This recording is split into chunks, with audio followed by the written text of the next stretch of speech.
अस्सलाम वालेकुम इंजीनियर्स। इस वीडियो में हम डिस्कस करेंगे सऊदी अरमको इंजीनियरिंग स्टैंडर्ड L450 यानी कि construction of on land and near शोर पाइपलाइंस। कंप्लीट हमारे पास जितनी भी पाइपलाइन की एक्सकेवेशन है, ट्रिंचेस एक्सकेवेशन है, हम इस स्टैंडर्ड को यूज़ करते हैं सऊदी अरमको के प्रोजेक्ट में। जितनी भी हमारे पास ऑयल और गैस के प्रोजेक्ट है, as an civil engineer, as a QC engineer, QC inspector या साइट इंजीनियर, हम जितनी भी एक्सकेवेशन करते हैं या पाइपलाइन कंस्ट्रक्शन करते हैं, Saudi Aramco engineering standard L450 को फॉलो करते हैं। स्टार्ट करते हैं हम। अगर आप इस चैनल पे नए हैं तो काइंडली सब्सक्राइब करते हैं। मज़ीद इसी तरह related video, interview videos, content related videos हम इस चैनल पे अपलोड करते हैं। सबसे पहले हम देखते हैं कि हमारे पास जो पाइपलाइन के टाइप है वो कितनी टाइप्स है। हमारे पास ये फर्स्ट नंबर पे है हमारे पास मेटालिक, सेकंड है हमारे पास नॉन मेटालिक। मेटालिक में हमारे पास स्टील पाइप्स है, कार्बन स्टील पाइप है, पाइप स्टील पाइप्स वेल्डिंग है। नॉन मेटालिक में हमारे पास है PVC pipe, RTRP pipe, GRP pipe. ठीक है, इसमें हमारे पास जो नॉन मेटालिक पाइप्स है, ये वो पाइप्स है जो हम ड्रेन, सीवरेज या स्लीव्स के लिए यूज़ करते हैं। मेटालिक की जो पाइप है वो हमारे पास जितनी भी ऑयल एंड गैस की कंस्ट्रक्शन होती है, ट्रेंच एक्सकेवेशन के प्रोजेक्ट होते हैं पाइपलाइन के, तो हम इसमें मेटालिक पाइप यूज़ करते हैं। यहाँ पे सबसे पहले हम देखते हैं हमारे पास, जब हम पाइपलाइन कंस्ट्रक्शन करते हैं हमारे पास 4 मेन टाइप्स ऑफ एक्टिविटीज़ इसमें शामिल होती है। यानी सर्वे, प्लान एंड प्रोफाइल के बाद, यानी डिज़ाइन के बाद जब हम एग्जीक्यूशन फेज़ पे आ जाते हैं, अ, जहाँ पे हमारे पास एक कंस्ट्रक्शन फेज़ स्टार्ट हो जाता है, यानी कि हम वर्क और साइट स्टार्ट कर लेते हैं। हमारे पास सबसे पहले होते हैं राइट ऑफ वे को हमने सेलेक्ट करना है, ट्रेंच एक्सकेवेशन करनी है, पाइप लोअरिंग करनी है, फिर हम बैक फिलिंग करेंगे। अब इसको मज़ीद डिटेल ले चलते हैं हम। सबसे पहले अगर हमारे पास राइट ऑफ वे हमारे पास अगर सैंडी एरिया में आया है, तो हम बोथ साइड 3 मीटर इसकी विड्थ रखेंगे। यानी राइट ऑफ वे की वन साइड भी 3 मीटर रखेंगे रखेंगे विड्थ, सेकंड साइड भी 3 मीटर रखेंगे। अगर हमारे पास रॉकी एरियाज़ में आ गए तो हम इसको 5 मीटर विड्थ रखेंगे बोथ साइड। अगर हमारे पास सांप का एरिया आ गया तो हम बोथ साइड विड्थ को 6 मीटर रखेंगे। ठीक है? अब आगे हम चलते हैं ट्रेंच एक्सकेवेशन। अगर हमारे पास रोकी एरियाज़ में आ गए तो हमारे पास स्ट्रेट एक्सकेवेशन होगी हमेशा। यहाँ पे हम कोई इसको एंगल नहीं देंगे। अगर हमारे पास इसके बाद ट्रेंच एक्सकेवेशन के बाद हम पाइप लोअरिंग करेंगे। लोअरिंग का मतलब है पाइप लाइन को बिछाना। ठीक है? एक्सकेवेशन के बाद। ट्रेंच एक्सकेवेशन का भी मतलब यही है कि हम जैसी जो नॉर्मल एक्सकेवेशन करते हैं, एक्सकेवेशन यही भी होती है। लेकिन जब आपका प्रोजेक्ट पाइपलाइन पे आ जाए तो वहाँ पे आपने ट्रेंच एक्सकेवेशन इसको कहते हैं। ठीक है? पाइप लोअरिंग में हमारे पास है बर्म इक्विपमेंट। बर्म के लिए जो इक्विपमेंट यूज़ करते हैं, आगे हम जाके सेक्शन में इसको डिटेल से पढ़ते हैं। वन पाइपलाइन हमारे पास होती है हमेशा 12 मीटर की। जिस तरह हमारे पास स्टील बार की लेंथ 12 मीटर होती है, इसी तरह भी हमारे पास पाइपलाइन की जो वन पाइपलाइन होता है, उसकी लेंथ हमारे पास 12 मीटर होती है। अगर हमारे पास 12 मीटर से ज़्यादा हो जाए, यानी 2 हो जाए, 2 हो जाए, 24 मीटर का हो जाए, तो उसको स्टिंग कहा जाता है। इसकी कंपैक्शन जो हमारे पास रिक्वायर्ड है वो 95% as per standard proctor test की 1557 एसटीएमडी। बैक फिलिंग की तरफ हम आते हैं। सबसे पहले अगर हमने बैक फिलिंग में लेयर को देखनी है, तो अगर एग्जांपल सैंड की फिलिंग जो फर्स्ट लेयर होती है हमेशा सैंड की होती है, उसकी जो थिकनेस है वो 200 एमएम की रखनी है हमने। अगर एग्जांपल हमारे पास रॉकी एरिया आ गया, तो वहाँ पे जो लेयर हमने बैक फिलिंग करनी है वो 300 एमएम करना है। ठीक है? इसके बाद टॉप ऑफ बम तक जो हमारे पास लेंथ होती है वो हमेशा 900 एमएम की होनी चाहिए।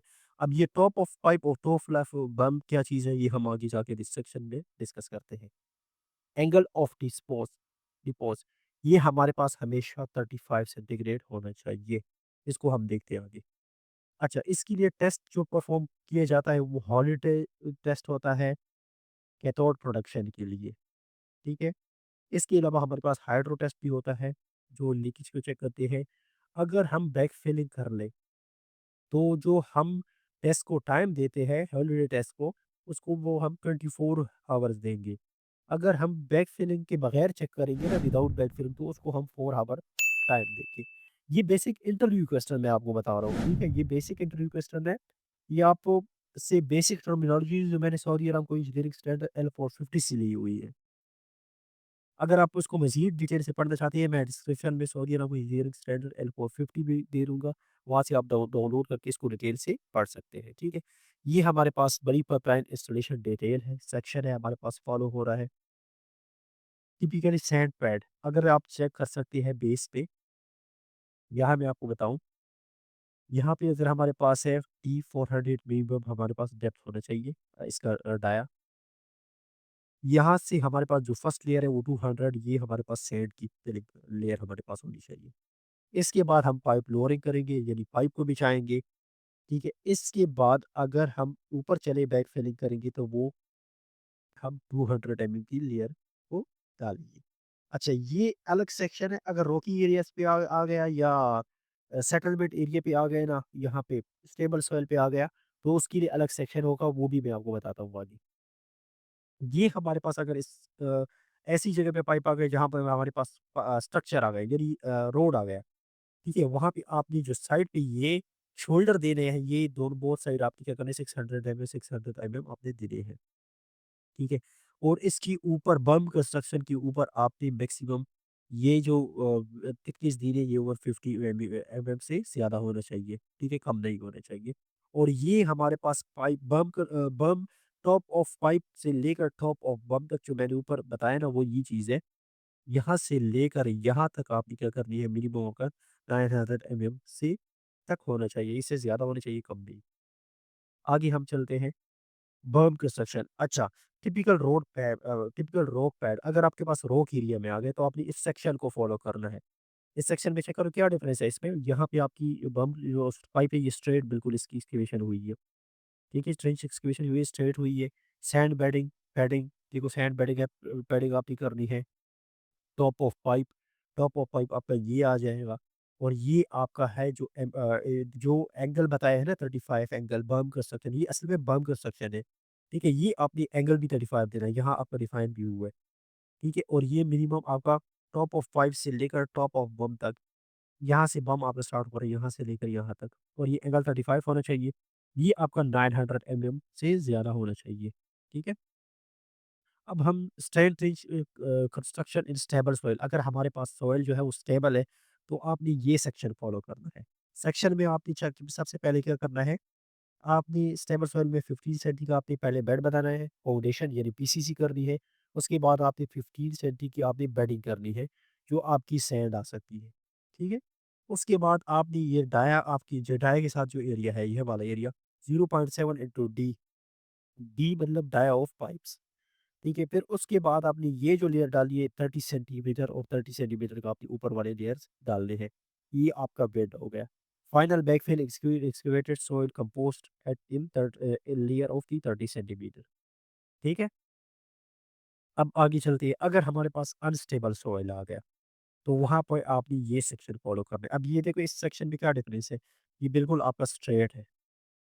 ठीक है? और ये आपका अनस्टेबल सॉइल में है ताकि आपकी जो यहाँ से सेटलमेंट है ये ना हो जाए। ठीक है, बाकी आपने चीज़ें वही फ़ॉलो करनी है। यहाँ भी आपने 15 सेंटीमीटर फाउंडेशन देनी है, 15 सेंटीमीटर बेडिंग करनी है, लेकिन इसकी जो फाउंडेशन में है, बम में है, इसमें डिफ़रेंस है थोड़ी-सी। बाकी चीज़ें आपने वही फ़ॉलो करनी है, लेकिन आपने थोड़ा-सा आपका क्रॉस सेक्शन जो है वो चेंज हो जाता है, ठीक है? अब एग्ज़ाम्पल सेटलमेंट क्या है? सेटलमेंट की मैंने बात की, जहाँ आपके एग्ज़ाम्पल अगर आपने रोड पे काम किया होगा, जहाँ रोड के ऊपर ना पॉइंटें आ जाते हैं ना, सबग्रेड के ऊपर या एम्बैंकमेंट में पॉइंट आ जाती है, स्लश पॉइंट आ जाती है या पंपिंग पॉइंट आ जाती है। तो बाद में उसका क्या ड्रॉबैक्स निकलता है, वहाँ सेटलमेंट हो जाती है। तो सेम एज़ इट इज़ जब आपने बैक फिलिंग करनी है या बेडिंग करनी है, उस टाइम आपने कोई ऐसी चीज़ नहीं छोड़नी या कोई पॉइंट नहीं छोड़ना कि बाद में उसमें सेटलमेंट हो जाए। पहले अगर आप इसको एक एंगल में, एक स्ट्रेट एंगल में आप इस पाइपलाइन को ना एक स्लोप के साथ मेंटेन करके रखो ना, अगर एग्ज़ाम्पल उस पे बाद में सेटलमेंट हो गई ना, तो आपकी ये यहाँ से बिल्कुल नीचे बैठ जाएगी, सेटलमेंट उसमें हो जाएगी। सेटलमेंट का मतलब ये है कि बैठ जाना, ठीक है? तो वहाँ से आपकी यहाँ लीकेज वगैरह हो जाएगी। अगर इसमें पाइपलाइन में अगर एग्ज़ाम्पल ये ऑयल का गैस है पाइपलाइन है, तो अगर उसमें भी लीकेज आ जाए ना, तब भी सेटल होने का खतरा है कि आपकी यहाँ सेटलमेंट आ सकती है, ठीक है? अब 2 पॉइंट्स जो पाइपलाइन के बीच में जो जॉइंट होते हैं उसको फ्लेक्सिबल जॉइंट कहा जाता है। फ्लेक्सिबल जॉइंट और बाकी जो जॉइंट टाइप्स है इसके भी बारे में मैं डिटेल से वीडियो बनाऊँगा, वो भी आपको पता लग जाएगा। तो ये थी आज के लेक्चर। अगर एग्ज़ाम्पल आपने फाइबर ऑप्टिक्स आ जाए, जहाँ पे आपकी केबल आ जाए, स्लीव्स आ जाए, तो वहाँ पे आपने ये सेक्शन फ़ॉलो करना है, ठीक है? यहाँ पे एग्ज़ाम्पल फाइबर ऑप्टिक आपके आ गए, ठीक है? अगर इससे जो ऊपर वाला हिस्सा है यानी पाइपलाइन से तो आपने ये 100 आपने बिल्कुल ज़रूर छोड़ना है। 100 की उससे ऊपर आपने फाइबर ऑप्टिक्स रखना है और इससे ऊपर आपने 800 तक टॉप ऑफ बम तक आपने इसकी बैक फिलिंग करनी है, ठीक है? ताकि इस पे लोड वगैरह ना आ जाए, लोड आ जाए। तो आपने ये फाइबर ऑप्टिक्स की बीच में भी जो सेक्शन है वो यहाँ आपको डिफाइन किया गया हुआ है। तो ये बेसिक क्वेश्चन थी, इंटरव्यूज़ रिलेटेड भी क्वेश्चन हो सकती हैं। सऊदी इराकों में जॉब करना इतना मुश्किल काम नहीं है। एक स्पेसिफिक स्टडी है जो आपको करनी है और जो आपने करनी है, ठीक है? यहाँ से सबसे पहले आपने क्या करना है, कोशिश करें कि आप नेगेटिव पीपल को अवॉइड करें। नेगेटिव पीपल अवॉइड करने का मतलब ये है कि आप ये ना सोचें कि यहाँ जॉब्स नहीं है, यहाँ बहुत जॉब्स हैं, लेकिन यहाँ के एनवायरनमेंट को समझना चाहिए पहले। अगर आप एज़ अ फ्रेशर आ जाए तो बहुत ज़बरदस्त बात है। अगर लोग कहते हैं कि बगैर एक्सपीरियंस के नहीं आना चाहिए। अगर आप 2-3 साल बाद साल पाकिस्तान में 5 साल एक्सपीरियंस करके पाकिस्तान में, इंडिया में, नेपाल में कर लो, तो उसके बाद आप आ जाओ तो वो भी सब कुछ आपका ज़ीरो कंसिडर होगा एक्सपीरियंस। लेकिन अगर आप फ्रेशर आ जाए, आपको 6 महीनों बाद, 8 महीनों बाद, 9 महीनों बाद भी अगर जॉब मिल जाए तो आपकी जो एक बेस है, प्लेटफ़ॉर्म है, वो स्टार्ट हो जाएगी। लेकिन यहाँ जॉब इतनी मुश्किल नहीं है, चीज़ों को अगर आप समझ जाएँ, एनवायरनमेंट को आप समझ जाएँ, लेकिन आपने यहाँ पे एक चीज़ को भी बैठनी नहीं है। एग्ज़ाम्पल आप सोच रहे हैं कि मैं क्यूसी में जाऊँगा, किसी में जॉब करूँगा, तो वो भी हल नहीं है। आपने स्टार्ट लेना है, फिर आपने जब जैसे ही आप एनवायरनमेंट को समझ जाओ, तो आपने बाकी इससे चेंज करना है। मतलब ये कि आप साइट सुपरवाइज़र चले जाओ स्टार्ट में, फिर बाद में इसको चेंज करके आप स्टडी करो प्रॉपर। सऊदी इराको में आप स्टार्ट में आपने जाना ही सप्लायर के थ्रू है। ठीक है, कुछ अच्छे सप्लायर अभी भी है जो आपको पेमेंट करते हैं, सप्लायर में पेमेंट की इशू होती है, लेकिन ऐसे बहुत सप्लायर भी हैं जो आपको टाइम पे करते हैं। आपने वो चीज़ को चेक करनी है, लेकिन आपने स्टार्ट लेना है। जब आप एक दफ़ा स्टार्ट लो, यहाँ के एनवायरनमेंट को समझ जाओ, तो यहाँ पे आप अच्छी खासी कंपनी में जा सकते हो और अपनी मर्ज़ी की कंपनी से बाद में जा सकते हो। जब आपको अप्रूवल मिल जाए, अप्रूवल इतना मुश्किल नहीं है। सबसे पहले अगर आपको एनवायरनमेंट को समझ आए तो आपको एनवायरनमेंट को समझ आ जाए, तो आपने उस कंपनी के थ्रू ही जाना है जहाँ से आपको अराम्को के प्रोजेक्ट मिल रहे हैं। ठीक है? तो ये थी आज की डिटेल की वीडियो जो रिलेटेड है मेरे मज़ीद भी इसमें सऊदी अरामको स्ट्रेंथ की वीडियो अपलोड की हुई है। वो भी आप जाके पढ़ सकते हैं। ब